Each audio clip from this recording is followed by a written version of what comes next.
હવે આપણા દેશમાં 80 કરોડ લોકો 5 કિલો અનાજ જે મફતમાં મળે છે તે ખાઈને જીવન ગુજારે છે।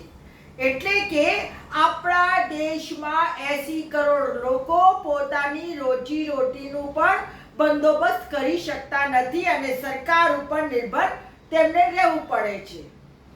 હવે આ વિડિયો ક્લિપ જુઓ। भारत में 5 करोड़ लोग भीषण गरीबी की स्थिति से बाहर निकले हैं। धीरे धीरे गरीब बढ़ते जा रहे हैं और कुछ धनवान लोगों के हाथ में संपत्ति का केंद्रीयकरण हो रहा है, वो भी नहीं होना चाहिए। હવે મને સમજાતું નથી કે અહીંયા આપણા પ્રધાનમંત્રી નરેન્દ્ર મોદી સાહેબ સાચું કહી રહ્યા છે કે તેમના જ કેબિનેટ મંત્રી નીતિન ગડકરી સાહેબ સાચું કહી રહ્યા છે।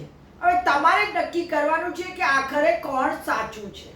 મારે તો એટલું જ કહેવું છે કે આ સરકાર આવ્યા પછીથી જે અમીરો હતા એ વધારે અમીર બનતા ગયા અને જે ગરીબો છે એ વધારે ગરીબો બનતા ગયા।